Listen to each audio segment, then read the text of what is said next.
Story time les amis. Quand vous voyagez, vérifiez bien vos visas. Je vous donne la moralité de l'histoire avant la fin.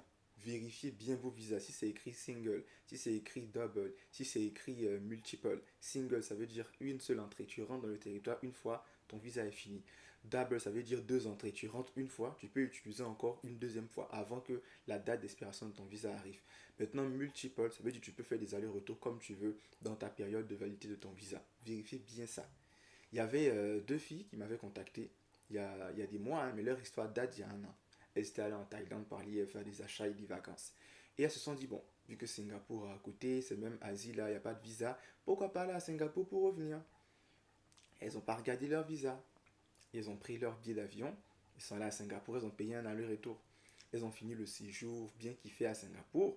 Arrivé à l'aéroport de Singapour pour retourner en Thaïlande, on leur dit, mesdemoiselles, votre visa c'est une seule entrée, donc vous ne pouvez plus retourner en Thaïlande. Tu fais comment? Donc, tu peux demander un autre visa, mais en tant qu'Ivoirien ou généralement les pays africains, tu ne peux pas demander le visa de Thaïlande à Singapour parce que tu n'es pas résident de Singapour. Donc, tu es obligé de retourner dans ton pays ou dans un pays qui te le permet pour demander le visa pour revenir. Et figurez-vous qu'elles avaient laissé leurs valises et tout ça à l'hôtel. Donc, elles ont juste pris quelques petites affaires pour faire 2 ou 3 jours à Singapour. Donc, leurs valises, leurs trucs et tout sont restés en Thaïlande. Heureusement que leur hôtel, ils ont été gentils. Je pense qu'ils ont emballé tout ça. Et comme elles ne pouvaient pas, elles ont dû payer un autre billet d'avion de Singapour pour retourner sur Abidjan. Parce qu'elles étaient bloquées, elles ne pouvaient pas faire autrement. Donc elles sont retournées sur Abidjan et c'est là qu'elles ont contacté le consul, les gens d'ambassade. Mais vous connaissez chez nous, là, les gens sont trop lents. Pour les histoires comme ça, pour réagir, là, c'est tellement lent. Donc par chance, un an après, ouais, 10 mois ou un an après, quand elles m'ont vu sur TikTok que j'étais en Thaïlande, c'est là qu'elles m'ont contacté, m'ont expliqué le problème. Donc moi je suis parti dans leur hôtel pour aller demander au personnel des histoires qui dataient il y a plus de 10 mois. Donc là c'était chaud pour retrouver les valises et tout. Et finalement l'hôtel a retrouvé.